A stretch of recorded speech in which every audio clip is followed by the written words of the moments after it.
Good morning. Today is Thursday, January 7th. We don't have any birthdays or anniversaries that anybody's let me know about, so no singing. You're probably saying, thank goodness.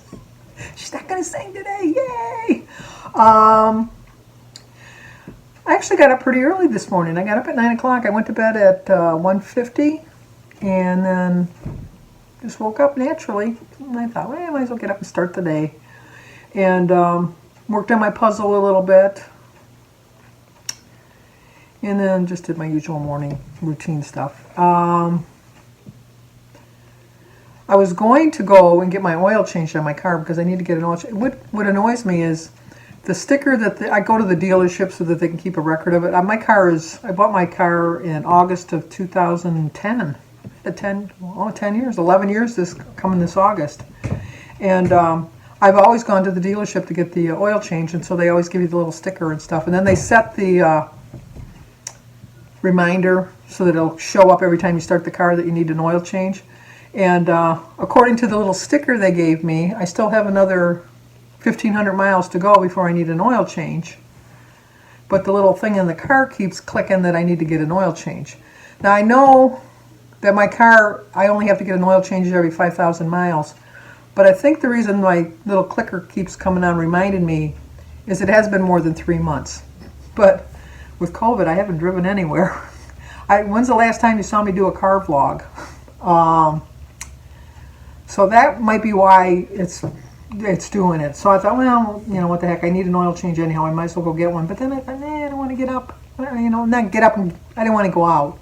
I could have actually walked today because it's a nice sunny day today, which is very rare in Michigan to have a sunny day in January. Just too lazy. You know what? You fall out of a habit, and not that it really was a habit, although it's something I enjoy doing. So I don't know how I can associate it with a habit or not a habit, but it's just easy to avoid going for a walk when it's cold, and the cold doesn't bother me. It really doesn't. But I just sheer laziness. There's no other reason. Just sheer laziness because I enjoy my walks. The cold, like I said, the cold doesn't bother me. It's not icy. It's very dry out. I could have gone for a walk. I still could go for a walk this afternoon, although I like to do it first thing in the morning, get up and get at 'em and get my day started. But I didn't do that. And then my plan was, yesterday when I went to bed, my plan was I was going to get up in the morning. I was going to go for a walk because I knew it was going to be nice.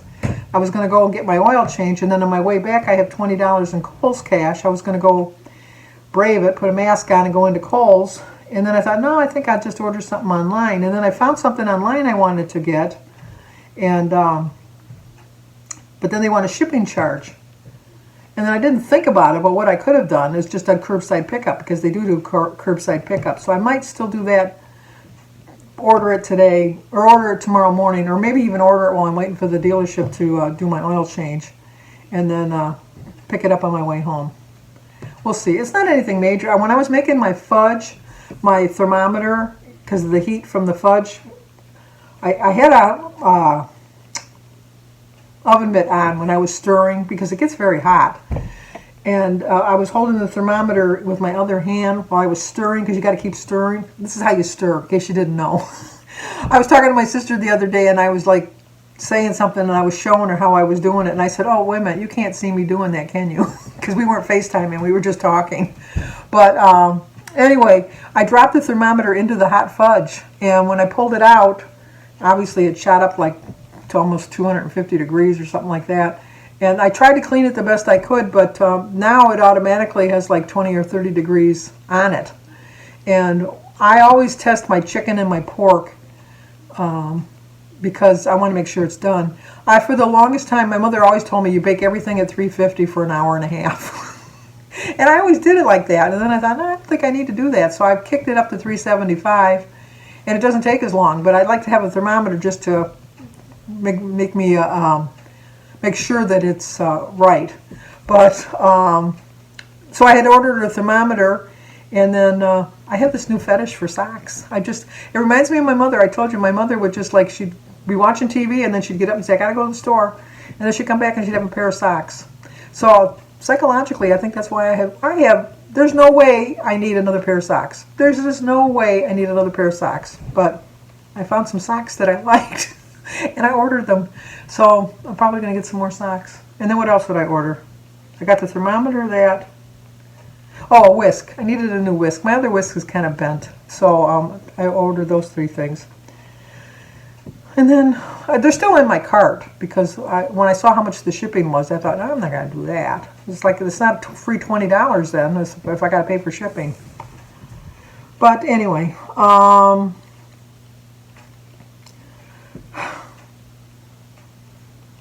what was I going to talk about today? I wrote it down because on my memory something. I'm going to tell you a story today from years and years and years ago. I can remember that. But what I was going to talk about, I got to look at my notes. Oh, my notes are. We all had a struggling 2020, I'm sure. Not everybody maybe, but for the most part we all struggled in 2020. And some of us had gains. I know I gained 9 pounds towards the end of 2020. But you're not going to lose that unless you just start. And I know with all the stuff that was going on yesterday in the Capitol, that some people, because I've seen it on Facebook, that they turned to stress eating. If you did, it was yesterday. That happened yesterday. You can't change it. All you can do is move on. And I really pride myself in the fact that as upset as I was with all of that, I didn't eat food. I didn't turn to food to soothe my feelings because I was really, I've lived through a lot of things in my life. I really have. I lived through the Kennedy assassination. I watched Jack Ruby shoot Lee Harvey Oswald live on television. I saw the moon landing. I remember I went to the show one time with my best friend Kathy, and when we came out of the show, she said, I really liked that movie. It was really good, but it was so far-fetched. Like something like that could really happen. And I thought, oh my God, because I'm 15 years older than her. We met at Montgomery Ward's. And I thought, oh, am I that much older than you that you don't know about that? And she didn't. She didn't know about that because she was born, when was she born? 1965. So she would have only been like 2 years old, so of course she wouldn't have known about it, But, and then I lived through Nixon getting, resigning with the Watergate and, all of this stuff. I lived through so many things, but never in my life would I have ever thought that I would live through something like I did yesterday. And the fact that I didn't turn to food, I'm really proud of myself because I'm telling you that I'm trying to lose the 2 pounds of the 4.6. I really would like to lose 2.3 because then I'd lose at least half of what I gained. But that's what I'm really trying to do, is to lose 2.3 this week. And it doesn't matter if you screw up. What matters the most is how you recover from the mess up. I watched Kim, Girl in Her Phone this morning, and she was so true. She read a thing, I can't remember it quote for quote, like word for word what it was. But it was basically of the only way you know you're making a mistake is if you tried something. Because if you don't try anything, you're never going to make a mistake. So you learn from your mistakes. You learn where you went wrong. And you know how to adjust it and do better. And that's what I try every day, just to do a little bit better than I did the day before. Some days are a little bit more difficult than others, I will admit. But I just know that, I tell you all the time, there's no quitting in me. Do I doubt that I'm going to make it to my journey? Yeah, sometimes I really do doubt. I really do have those doubts that I'm going to make it. In my heart of hearts, I know I'm going to do it. And I know I'm going to do it this year. But there's that small little, like this guy on my shoulder here, get off, that says, I don't think you're going to do it. I don't think so. I really don't think so. And what I have to do is tune that person out, tune that little guy out, flick him off my shoulder, and just know that I am going to do it. I really am going to do it. And I'm going to have doubts along the way. I'm going to make a lot of mistakes. A lot of mistakes. I made a lot of mistakes between Christmas and New Year's because I did really well. I lost over 35 pounds for all of 2020, and then I gained 9.4 or 9.6 pounds, or 9.8, I think it was, because I had 4.2 and 4.6. Well, anyway, I gained almost 9 pounds in 2 weeks because I let my guard down. And I can't do that anymore. And I won't do that anymore. Well, I can't say I won't because who am I talking to? You know I will. Not intentionally. I'm not intentionally saying, you know what, you're going to screw up this year, Sandy. You're going to mess up. No, I'm not intentionally saying it, but I'm human. I'm going to make a mistake. All humans make mistakes. And somewhere along the line, I'm going to make a mistake. But I pride myself on the fact that I don't let it stay too long. I really jump right back on that bandwagon and get back to business as soon as I can. Sometimes not quick enough, I'll admit, but I eventually do get back. I think the longest I've ever gone without getting really back on track is probably maybe 4 weeks, but I never gained 9 pounds in 4 weeks. I mean, look at me, I gained 9 pounds in 2 weeks, but in the 4 weeks, but no more. No more. I'm gonna do better this year. So, story time. When I was watching Kim, once again, girl on her phone, she was talking about Sebastian, her grandson, had got a hold of some markers, and you have to watch her video.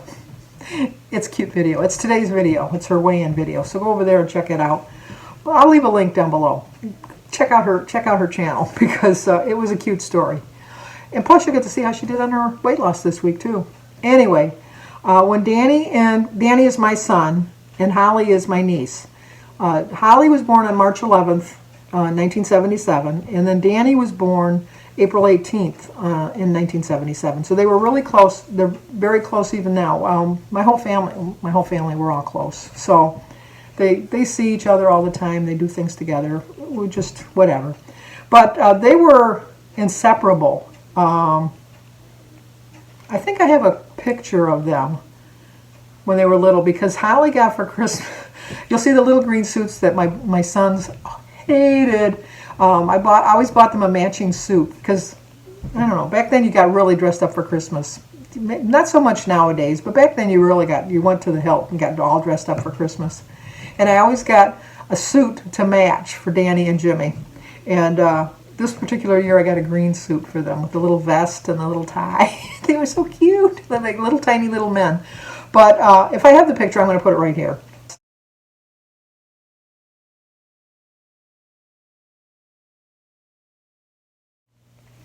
But Holly got a stroller for Christmas, and Danny loved being in it, and so Holly would push him all around the house. And Danny looked like a little paraplegic little boy. And it looked like it was a wheelchair, not a stroller. And they did everything together when they were little. And my family's been very close all the time. We used to go to my mother's house all the time, and we always definitely went there on Sundays for Sunday dinner. And this one particular week, we had gone for dinner, and I think there were probably about 3 or 4. I think they were about 3, to be honest with you. I think they were about 3. And, you know, we ate our dinner, we had all of our stuff, you know, and they went outside to play in the backyard, because we had a fenced-in backyard. And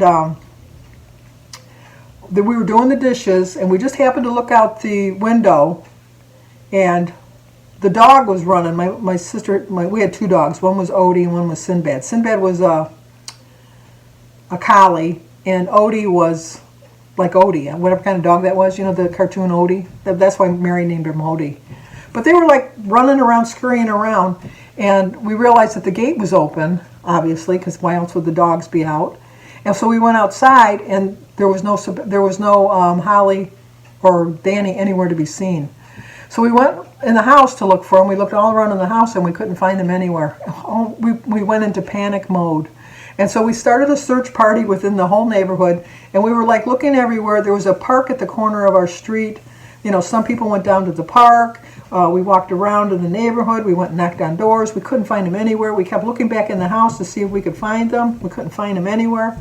So finally, after it seemed like hours, but I'm sure it was probably a half hour, if that. My mother says, we're going to have to call the police. We're just going to have to call the police because I think they've been grabbed. I think somebody grabbed them. I don't think they've been grabbed, but I don't know where they're at. We need the police to scout looking around. So my father went into, we had one of those, we went from the phone that was just on the kitchen wall that went like a little cord, like hello, I love you. You know, like you wouldn't want anybody else to hear you talking when you were on the phone because the kitchen was like the main hub of the house. To this phone that was like a desk phone that was into the little alcove, it had a little shelf, and had this long wire that you could walk anywhere in the house with it. It was just like, you know, like it was funny. But anyway, so my dad went down to get the phone, and he went into the bedroom, and he thought he heard something under the bed. And he went around because my parents had a king-size bed that was like wall-to-wall bed, because in the houses, we lived in a small bungalow. And there was just like this little room to walk around to get out. And then just like you walked into the room and there was the bed. And then there was probably just enough space between the dresser, like you could open the drawer, but you had to sit on the bed if you wanted to get into the dresser. There was no room in this room at all. And my dad thought he heard something. And he walks around to the side of the bed. And he goes, "Oh my Lord." And then my mother goes, "What?" He says, "I found them. I found them." Well, what they had done was they had got into my mother's flour, because my mother had made pies that day for dinner. And they were playing with they had taken the bag of flour wherever they were at. I think we never looked in my parents' room because it was just a rule. You don't go in my parents' room. The door is always closed. Even all growing up, you know, if you wanted to go in my parents' room, you had to knock on the door. You never went in. It was just a rule. And the little ones learned from a very early age, you don't go in Grandma and Grandpa's room. You just don't. And the door the whole time was closed. And the only reason my dad went into the bedroom was because he wanted to have it quiet, because everybody was like going crazy. And he says, "Oh, I found them. I found them." And so we all run into the room to see. And then they perk up. And what they had done was they had shaken the flour all over all of each of them. And they were coated with flour. But unfortunately, they were trying to clean it up themselves. 3 years old, who's to know? And they took a glass of water, and it was like paste all over them. And it was like there was a mess everywhere. So we all were relieved. But then we didn't want to really punish them because they were little. But then it was just like, "Oh my gosh, do you know how much you made my heart stop?" And then we didn't have to call the police because they were there. But just when I came in the room and saw them when they perked up, and you could just see their eyes, because all of the rest of them was all paste and flour. I thought, "Oh, Danny, Danny, Danny. Holly, Holly, Holly." So anyway, that's my story for today. And thank you, Kim, for reminding me of the story, because when she was talking about Sebastian, I just remembered, you know, their kids or grandkids have gotten into trouble that we have stories about them. But anyway, I'm going to show you what I'm eating today. I do plan on having my vegetable platter that I had yesterday. That worked out really well for me. It took me a couple hours to eat it. I would eat a little bit and then put it back in the fridge, and then eat a little bit more and then put it back in the fridge. So I kind of grazed on it all day, but it was very filling. It was very filling. And so I think I'm going to do that again today. And then for dinner, I'm going to have a salad. Well, you're going to see, but I'll tell you. I'm going to have a salad with some cottage cheese, and I baked an extra piece of chicken yesterday, and I think that'll put me pretty close, a little bit closer to my thing. And then for a snack, I'm going to probably have a granola bar or something in between. Depends on how long I graze on my vegetable platter. So, oh my gosh, look how long I've talked. I apologize for these long videos lately. So, anyway, I probably won't close it out later. I'll close it out now, telling you to like, comment, subscribe, share. Be safe. Here's what I had to eat. Well, I so enjoyed grazing on this yesterday for a couple hours, so I think I'm going to do it again today. So it's a repeat breakfast lunch. So today is Thursday, January 7th. I started my day with a prayer. My quote is, "Your attitude is that little thing that makes the big difference." It's an 8-point breakfast. 0 for my veggies, fruit, egg, and tea. 2 points for my tablespoon of Mexicali dip. 3 points for my 3 naan bread. 3 points for my 2 tablespoons of the Kroger Tex-Mex dip. 8 points. I still have 15 points left. That's the Tex-Mex dip. That's the Mexicali. That's what it looks like. Those are my naan breads.